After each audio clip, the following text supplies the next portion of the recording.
Marvel Strike Force community. I am Cerebro, your senior community manager, and welcome to your community update show. We have a lot to get to today. Want to give a quick shout out to SteelSeries for sending me a pair of their Arctis Nova 7 headphones. These are the most comfortable things I've ever put on my ears, so thank you very much, and I will be using these for today's interview. Please welcome to the show, Principal Game Designer Matt Danuser Grant. How are you doing, sir? Hey, good. How are you? I'm doing well. Thanks for asking. Well, I'm really excited that I got the opportunity to book you for an interview today because we've worked together before on another game. It's kind of a small industry, isn't it, Matt? It's kind of ridiculously small. I keep running into the same people, but usually I love it. And yeah, we worked together on another hero collector. I love that name, by the way. Kind of the strategy RPG, like whatever you want to put Marvel Strike Force into.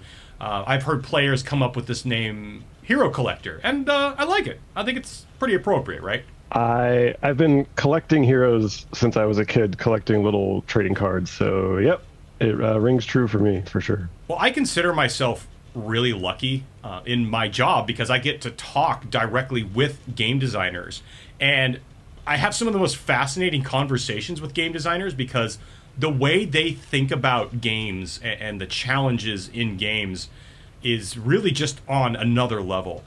Are there any like philosophies, game design philosophies, that you've either accrued or developed over the years that you brought to Strikeforce?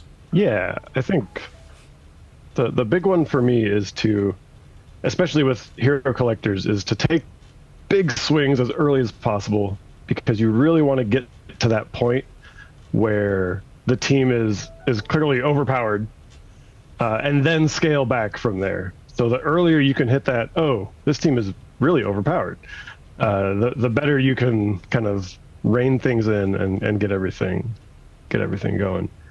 One of my favorite examples of this was actually back when we were working in Sacramento. One of our balance testers had this crazy idea, like what if this new debuff set the target's speed to 0?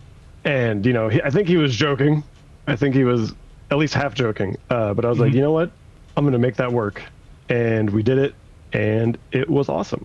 That's so funny. That's not the first time that I've heard that either from a game designer. Where like they're sitting around talking, and I'm like, wouldn't it be funny if we did this? They're like, yeah, that would be funny. We can't do that, but it'd be funny. And they're like, but what if we did? Yes. You ever had any conversations go like that with other designers? All the time. Yeah. That's a very, very common sentiment, is like, find the crazy ideas and then say, what if we did do that, and find the couple of limiting factors that you can slap onto that thing that make it, reasonable. So what are some of the projects that you've worked on so far that our players would likely recognize? Yeah, so I work exclusively on characters, and my most recent teams were the War Dogs and the Masters of Evil. Yeah, What was your favorite character to work on in the Masters of Evil? That's a great question. Kang, super fun. I really loved working on Kang. But actually, I think Titania was the more surprisingly kind of interesting character to work on. Just because she was coming out first, so we had a little extra leeway to boost her up a bit more. All right, let's get into the marquee topic, which is the brand new Knowhere team. Which characters are going to make up the team, and do you have a little bit of insights as to which characters were chosen? Yeah, so the Knowhere team has, first of all, Cosmo, a very good dog, and then Korg, Star-Lord, the Annihilation War version, a new Thor, the Infinity War version, and our next legendary character, Nova. There's a few factors whenever we are pulling together a team. So we've got MCU affinity. The new Guardians is coming, so we got some Guardians in there. It's all tied to the Knowhere location. It's all kind of space and cosmic based. And the third thing is, we actually like to do a little bit of our own spice, a little bit of our own flavor with teams. So this is our take on a Knowhere based cosmic team with these characters. I know some of those have also been our fan favorites. I know I've seen players asking for some of these characters or these versions of characters before. Yes, yes. Of course. Yeah, we're always tuned into what players are asking for, and people have been asking for Nova for a long time. So I was personally very excited to be working on Nova. Well, we're not going to be able to go through the entire kits for all 5 characters here in the show, but we do have them up right now over on MarvelStrikeForce.com on the updates page. Find that weekly blog, and you can read along. We'll give you some additional context as we're doing that. What you could please do is give us some highlights of the team, how those characters synergize together, and in which game mode we're going to expect for them to really shine. I know that's a massive question, so I'm just going to sit back and let you tackle that one. All right.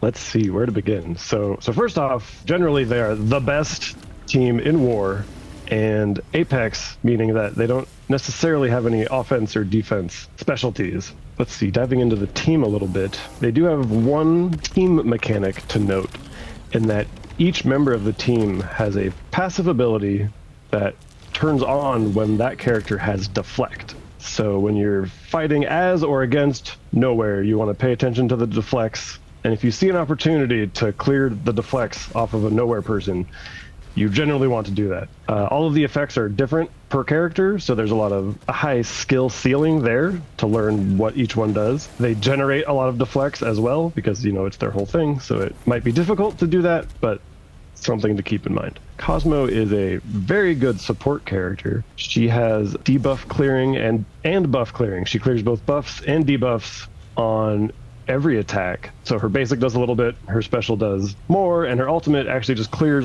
all debuffs and all buffs all over the board. It's very impactful. Korg is the protector for the team. He does not have an active taunt, but he has a passive taunt whenever Knowhere allies become hurt. He also has a revive mechanic. So as long as any other Knowhere team member is alive, whenever another Knowhere ally presses their basic ability, they will revive Korg. You generally don't want to hit him very much until the rest of the team is taken care of. Star-Lord, Annihilation War. He is the primary debuffer of the team. His big thing is kind of riffing on Star-Lord's classic ability. He delivers a very powerful blind. It's actually a blind for 2 turns, and in war, I believe it hits 2 people, both the primary target and the target with the highest damage. It's really hard to not blind Red Hulk.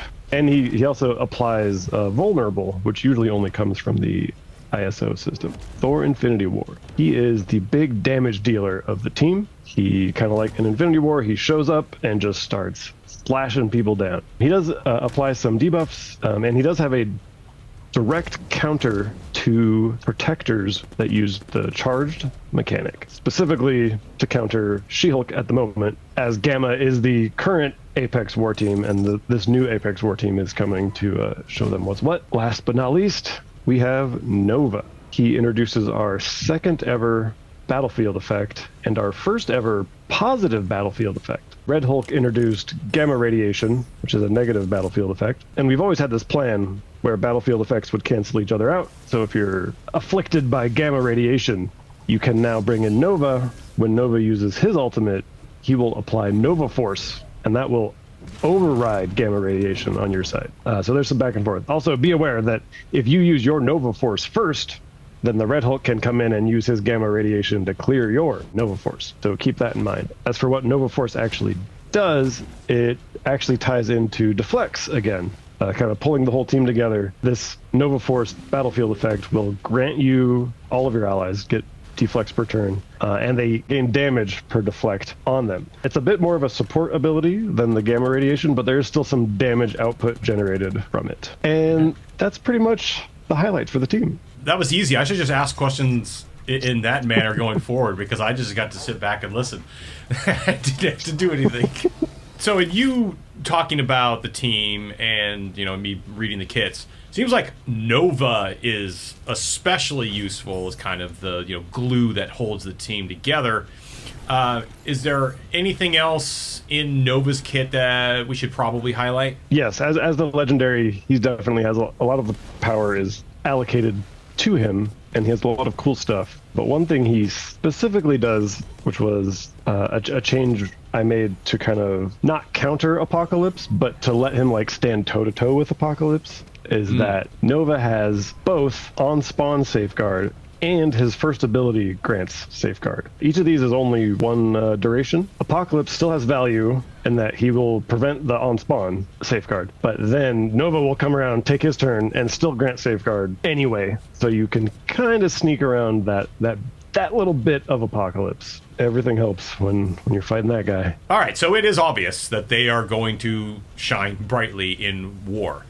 In your personal testing, are you favoring them a little bit more on offense versus defense? That is a great question that I am going to leave to the players to answer.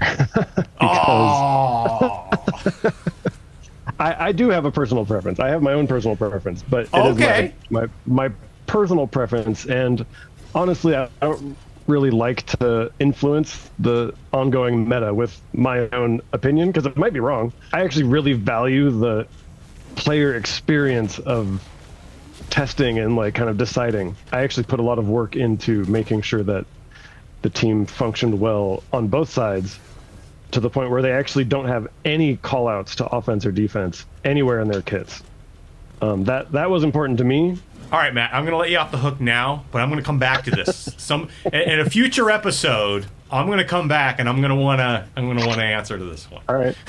Okay. Honestly, All I'm right, excited to see. I'm really excited to see how it shakes out. All right. Well, if you can't give us the recommendation on offense versus defense, could you at least give us some of your personal recommendations into ISO 8 for each of the characters? I suppose I could do that. So I'm gonna try and give you at least two for each. Cosmo's pretty straightforward.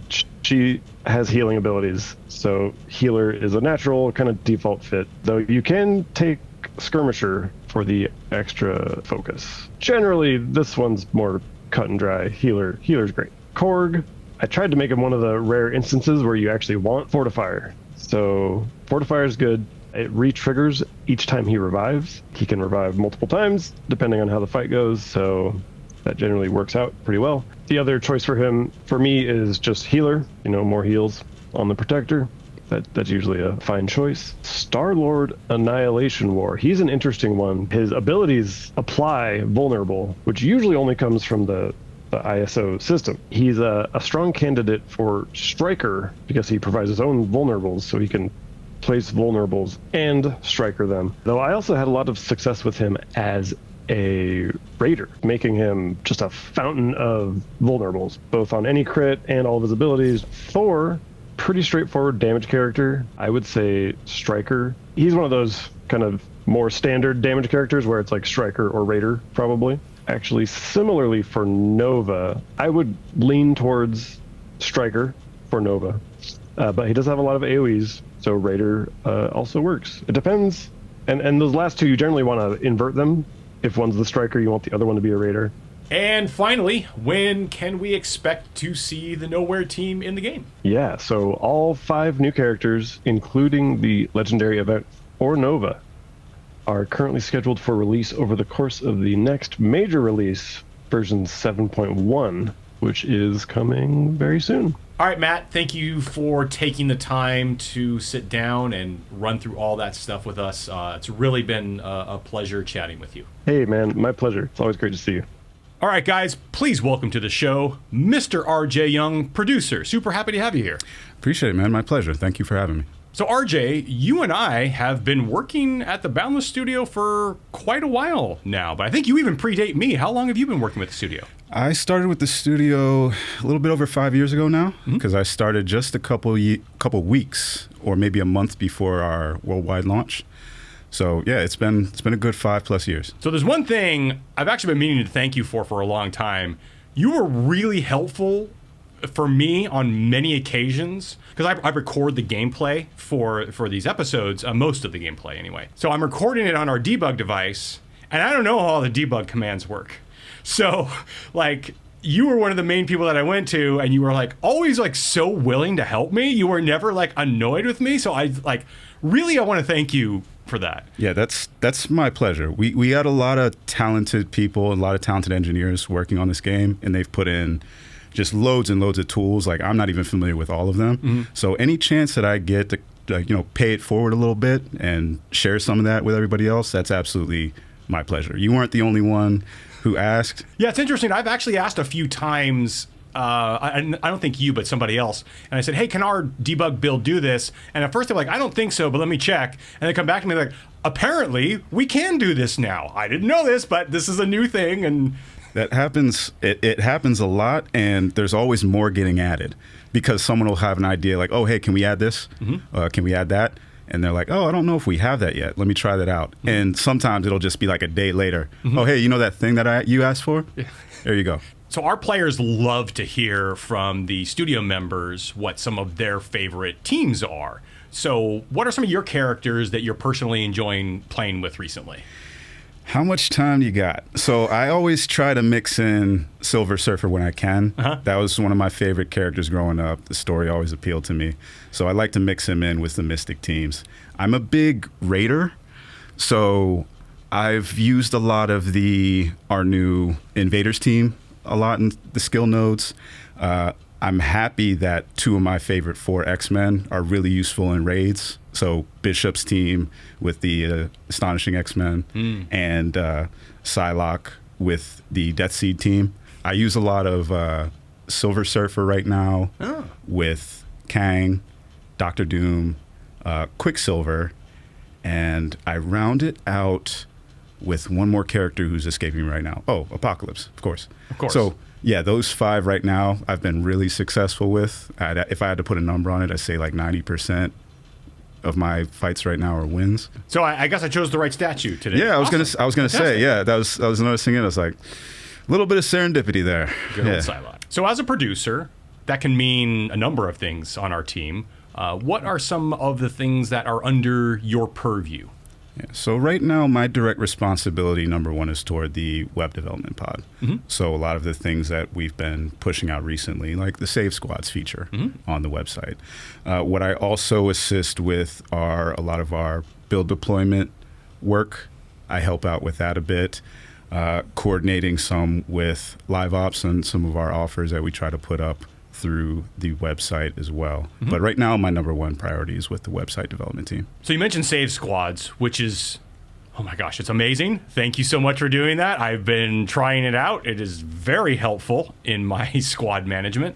I'm not going to ask you for a full breakdown. Could you just like really quickly, if some players out there are not sure how to use Save Squads on the web, give us a breakdown? Absolutely, yeah. So once you have your account linked via Scopely ID and you log into the website, you'll notice that you have the option to sync or connect your account. Once your account's synced or connected, you'll be able to access pretty much the Save Squad feature on the website with all the bells and whistles that you would expect that you have in-game, with the extra perk of, hey, now, if you feel so inclined, you can share some of your Save Squads with your friends, your alliance mates, etc. And there'll be an option over in the side to share. And once you share, it'll bring up a link that you can then share on social media. You can share with your friends in your alliance. And that'll basically bring the squads that you've selected over to their Save Squad section in a separate folder, and they can actually pick and choose the ones that they want to bring over and copy them into their different folders. So it's a feature that's, like a lot of the things that we're doing on the website, geared toward bringing our website closer to our game, because as it grows, we want to be able to have something that's easy for players to use, because not only do we have Save Squads, we've got our war analysis page that can give you some pointers on how you want to set your defenses. We've got our ISO 8 analysis page that can kind of give you some guides on, okay, well, I'm not sure what class to put on Psylocke. What the class confidence. Exactly, Yeah. the confidence page. Yeah. So it'll give you a jumping off point. So it's not meant to like say, hey, you must do this, but it's a very valuable resource to our players, and hopefully we keep building on that and making it a more full and more robust experience for all the players. We got some great engineers, great designers, and great folks on the team that are really excited about what's coming down the pipe. And are just super passionate about the game, right? Like they love the game themselves. So obviously, if there are features for Save Squads that the players likely have, they probably want to do the same things even for themselves because they want to have it too. So absolutely. Those are always the ones that are the most exciting because you can see people's eyes light up when you talk about, okay, we got this in, we got this feedback. What do you think about it? And the eyes will light up and be like, let's do this. So you mentioned potential additions, refinements to save squads in the future. How would players go about giving their feedback for stuff they'd like to see? Yeah, so the best place to do that is usually our consumer insight survey that goes out to players. There's usually a text field that you can fill out. When those come back, everyone on the team takes those pretty seriously. So we'll read over pretty much all of them, and they'll make their way to the website team. And pretty much what happens from there is we'll get a list, we'll go over it as a group, and a lot of times there will be something on there that our engineers, other developers, as avid players, will look at that and be like, oh yeah, that's something that escaped my mind, and that's something that we can do. Let's plan to get that in. All right, so Save Squads is awesome. Are there any other features coming up fairly soon that we can talk about yet? One thing I can say, though, is we are going to be looking to revamp our main homepage for players as they log in, all in an effort to, like I mentioned before, make the site more accessible and make it basically a destination hotspot for our game. All right, RJ, thank you so much for taking the time. I know you're a busy man, so thank you for coming on the show and telling us what's going on with the web team. Thank you so much. Yeah, my pleasure again. Appreciate it. Anytime. Hello, Marvel Strike Force community. It is I, Archangel, your community manager. It's time to shine the spotlight on some of our fellow players' achievements that would even catch the eye of the collector. First, we have the Alexia Elise, who got rank 1 in Arena with her impressive Gamma team. I particularly like her lineup. Hulk is front and center. She has She-Hulk on the end, donning the awesome costume, and she has Red Hulk in between the tanks. So he is in position to get those charges to unleash that devastating ultimate on the enemy team. Congratulations on rank 1 in Arena. That will forever be on your commander profile. Next, BMQ Osborne 816 pulled a zombie Iron Man chase figure. That's a pretty good find for just going to drink a soda. Congratulations to player Pickle Rick, who unlocked Dormammu. That is an amazing achievement in the game, and you're going to really enjoy that character. Don't forget to do your second run of DD5 so you can get those sweet rewards and also to get Dormammu to 7 stars. The wealth of knowledge our community has about Marvel Strike Force is immeasurable. You might know about the Confidence page on MarvelStrikeForce.com, which gives community recommendations on important things like ISO 8. But did you know you can get the same information from a Discord bot? First, head to the official Marvel Strike Force Discord server. Scroll down to the MSF.GG category, and then select the channel Use MSFGG Bot here. In the message box, type / and a number of options will appear. You can click an option or start typing. We are going to click on / ISO. Next, click on either team or character. We are going to select character, and then type the name of the character. For example, type DO and select Dormammu, then press enter. Notice that over 90% of players have equipped Striker on him. The bot and the website also show information you might not see in the game, like their assist counter info, which can greatly influence the choice you make for ISO 8. And while you're on the official Discord server, go to the fan art channel and take a look at some of the amazing artwork our players have made. Scroll up just a little bit to 1126 and take a look at the 21-page comic Mr. Luke Taylor made featuring Moon Knight and Doctor Strange. Thank you for sharing all your amazing artwork for all of us to enjoy. Please keep sharing your accomplishments, your questions, and your artwork on the official Discord. And just maybe, you'll get caught in the next community spotlight. Thank you so much for watching. Please be sure to like and subscribe and check out all the great content that we have here on the Marvel Strike Force channel. We will see you next time.